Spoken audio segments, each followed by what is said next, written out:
Welcome to Cheater Fallout. Let us get started with today's story. My ex needs me right now, and I am going to be there for him. She announced, like it was obvious. Go be there, I said, and I walked away. She came back days later, expecting me to be waiting.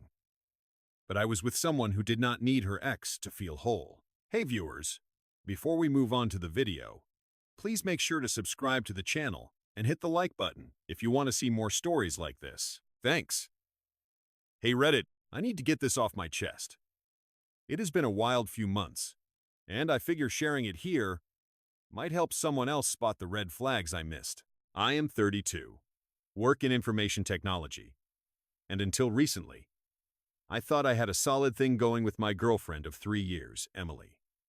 We met through mutual friends at a casual game night. She was outgoing, funny, the kind of person who lights up a room. I was the steady one, handling the practical stuff like bills and planning trips. Looking back, I see how one-sided it was, but at the time, I was all in. Let me paint the picture. Emily had just come out of a messy breakup with her ex Jake when we started dating. He was this brooding artist type, unstable job, always in some drama. She told me stories about how he would ghost her for weeks, then show up needing support. I listened, held her through the tears, and helped her rebuild. Flashback to about a year in. She lost her job at the marketing firm due to layoffs. I covered rent for our apartment in the city, cooked meals, even helped update her resume. You are my rock, Alex, she would say, curling up next to me on the couch. I skipped a work promotion that would have meant more travel because she said she needed me close. Sacrifices like that felt worth it. I was building a future with her, but cracks started showing. About 6 months ago, her phone would light up late at night. She would smile at the screen, then flip it over. Just work stuff, she would mutter. I trusted her. Why would not I? Then came the subtle digs. We would be out with friends, and she would laugh about how Jake was so spontaneous, comparing it to my predictable routine. One night over dinner, she posted a throwback photo on social media of her and Jake at some festival, captioning it, "Good times with old friends."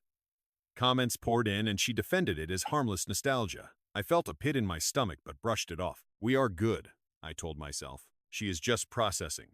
Things escalated slowly. She would cancel plans last minute, saying she was helping a friend. I noticed her wardrobe shifting. New outfits I had not seen. Excuses about borrowing from her sister. Mutual friends started giving me weird looks at gatherings like they knew something I did not. One buddy pulled me aside at a barbecue. Hey man, you okay? Saw Emily out with some guy last week. I confronted her lightly that night. Not accusing, just asking. She rolled her eyes. It is Jake. He is going through a rough patch. Lost his gig again. I am just being a good person. I nodded. But inside it nodded at me. Why him? Why always him? I tried to talk it out. Emily, this feels off. If it is innocent, why hide it? She would twist it. You are being insecure. Can I have friends? Flashback to another moment. Her birthday last year, I surprised her with tickets to a concert she had mentioned once. She hugged me tight, said it was perfect, but now those memories felt tainted. Was I just the safe option while she romanticized the chaos with Jake? It all came to a head one evening after work. I came home early, planning to cook her favorite pasta. She was on the couch, phone in hand, typing furiously. When she saw me, she jumped like I had caught her mid-crime. We need to talk, she said, setting the phone down.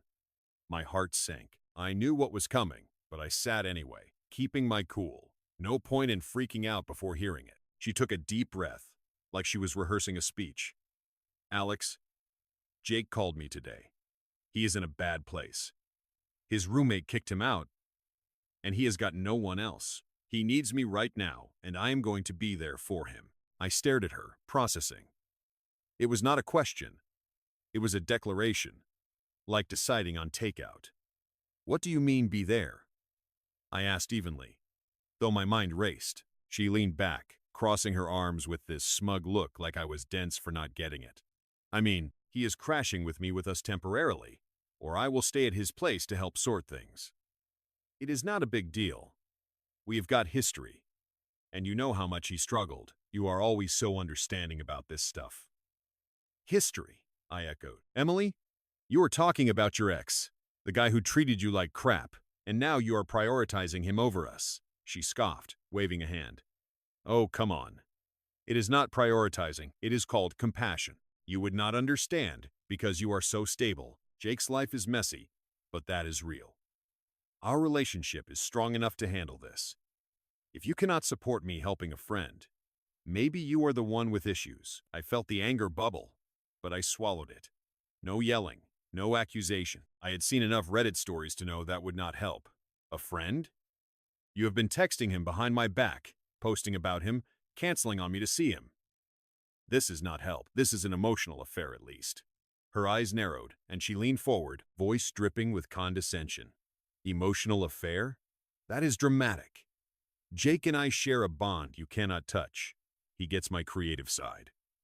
The part of me that is not just paying bills and watching Netflix. You are great at the boring stuff, Alex, but sometimes I need more. This is not cheating. It is me being there for someone who needs it. If you loved me, you would let me do this without the jealousy. I sat there, the words hitting like punches. Boring.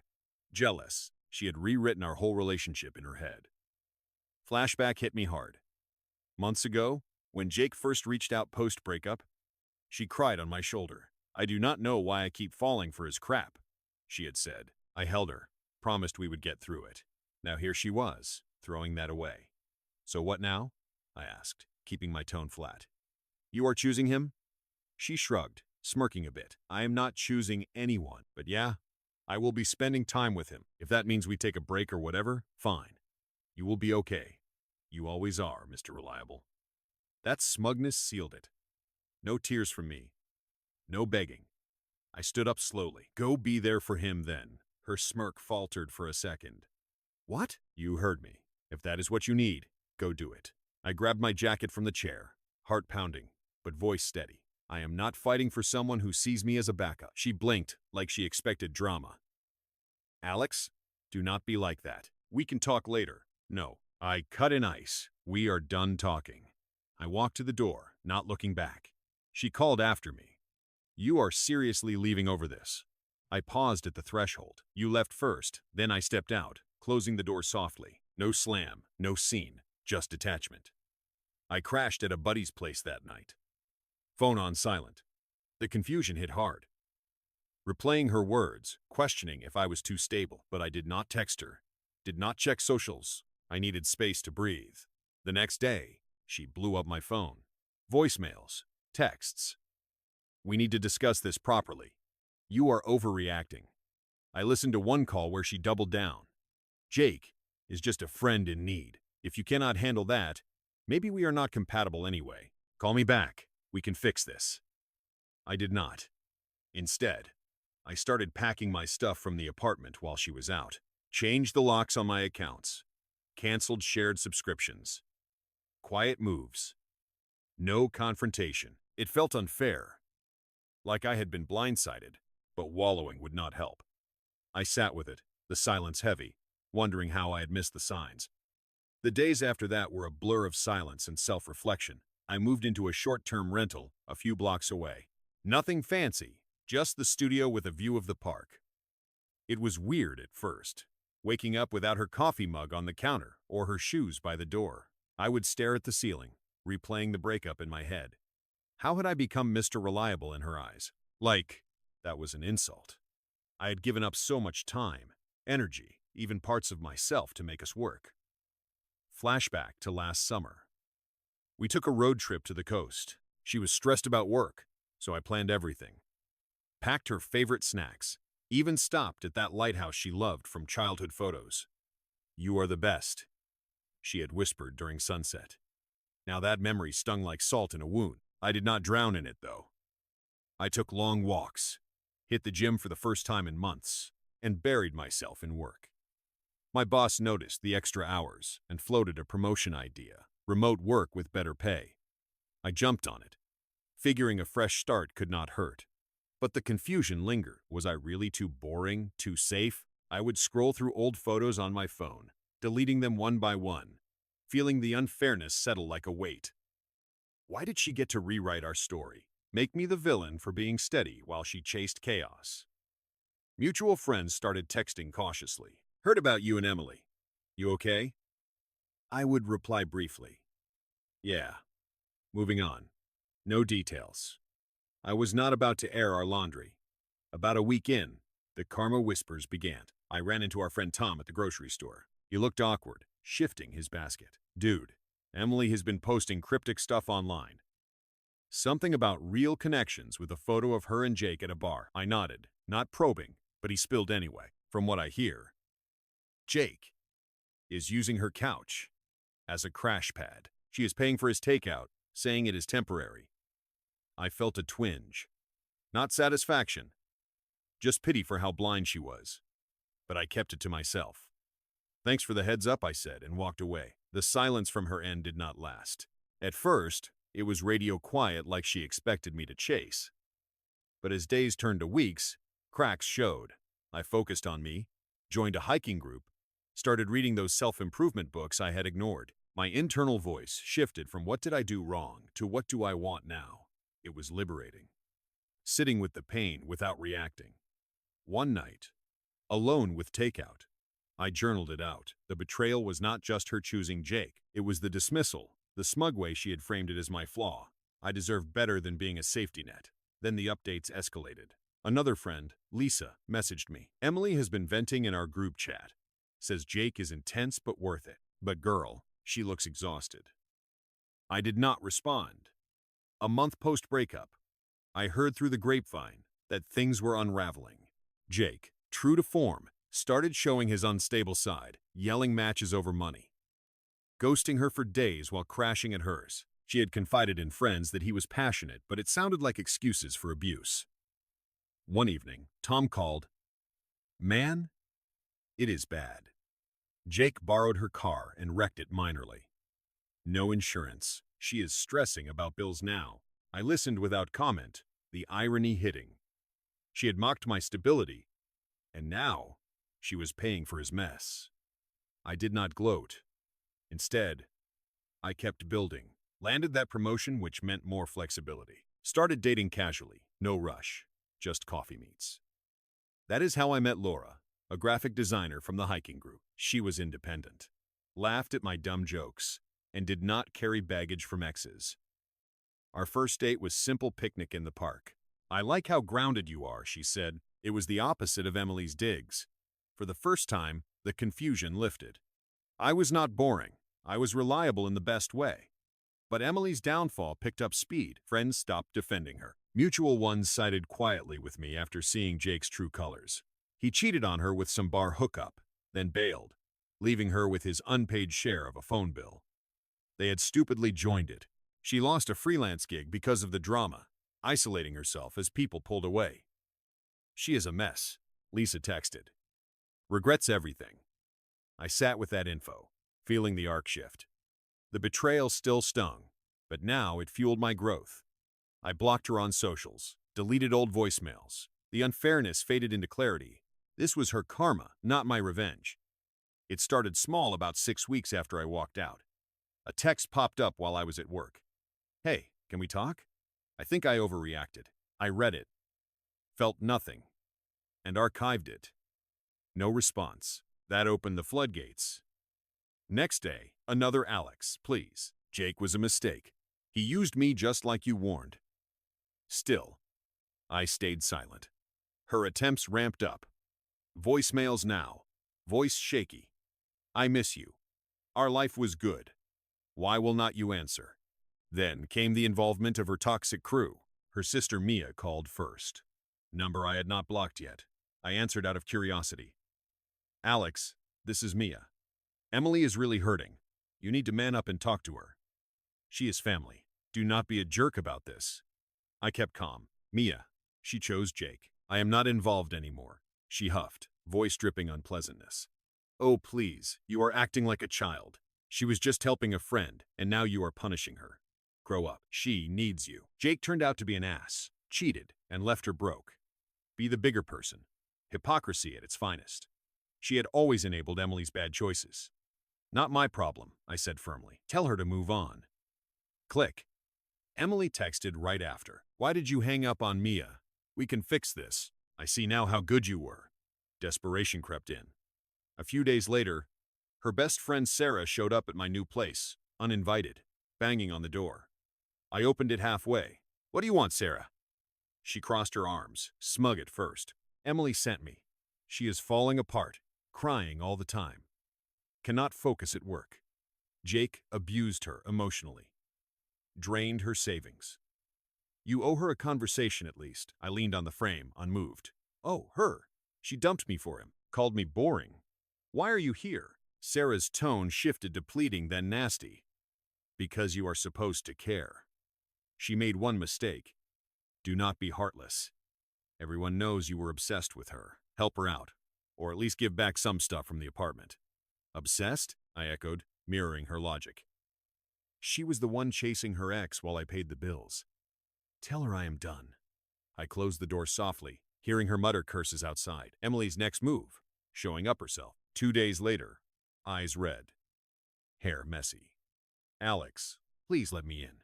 I need to explain." I stood in the doorway. There was nothing to explain. "You chose." She teared up, voice breaking, but it was wrong. Jake was manipulative. He promised things, then ghosted after taking my money. I am alone now. Friends are ditching me. Remember how we were? I miss that stability. Her words twisted the knife, but I stayed composed. "Stability you mocked. Go find it elsewhere." She got angry then. True colors flashing. "How can you be so cold? I thought you loved me. You are enjoying this, are not you? Watching me suffer while you play the victim." "No," I said evenly. "I am just living my life without you." She stormed off, yelling, "You will regret this." Texts followed, apologies mixed with rage. "Sorry, I did not mean that. Please call then." "Fine, be alone forever. You are nothing without me." I blocked her number finally, the desperation peaking. Her family tried once more, Mia emailing. All guilt-trippy. Think of what Mom would say. Emily spiraling. Unpleasant as ever. I deleted it. The power reversal was clear. She discarded me casually. Now she begged, exposing her hypocrisy with every outreach. The final nail came at our mutual friend Lisa's birthday party. A casual gathering at a downtown bar about 3 months post-breakup. I debated going, but figured why hide. I showed up with Laura. We had been seeing each other steadily, her easy vibe, a breath of fresh air. I was in a suit from work, feeling good, chatting with old friends who had heard the full story by now. "You look great, man," Tom said. "Heard about the promotion. Congrats." Emily arrived late, disheveled in a rumpled dress alone. Her eyes locked on me across the room, widening when she saw Laura laughing at my side. She weaved through the crowd, approaching our table. "Alex," she said, voice low but desperate, "can we talk privately?" Friends shifted uncomfortably, but I stayed seated, calm. "Emily, what is it?" She glanced at Laura, then back. "Who is this?" "Already moved on. I need to speak to you alone. I have been trying for weeks. Jake destroyed me. But I realize now you were the one. Please, let us try again. I will change." Laura squeezed my hand under the table, supportive. I met Emily's eyes, voice firm and evolved. "No, Emily. You have become irrelevant to the life I have built. I learned from us what I deserve, what real partnership looks like. This," I nodded to Laura. "Is that no exes?" "No drama, just mutual respect." Her face crumpled, then twisted in anger. "Irrelevant. After everything. You are with her now. She does not know you like I do. Hypocrite much?" I said evenly, mirroring her old logic. "You said our bond was strong enough for Jake. Turns out mine is stronger without you." She teared up, drawing stares. "But I need you. Everything is falling apart. Job's on the line. No one talks to me anymore. You are my rock." I stood, signaling the end. "Find your own rock. I am protecting my peace now." Laura and I walked to the bar, leaving her there. Friends murmured, the contrast stark, her desperation on display. My thriving life evident. She left early, humiliated. Update, that was it. No more attempts. I heard she moved back with her parents, piecing things together. Me, Laura, and I are official. Planning a trip. No baggage. The betrayal feels like a distant lesson now. If you are reading this, Know your worth. Walk away with dignity. The reversal comes. Thank you for watching until the very end, wishing you happiness, peace, and a wonderful day ahead.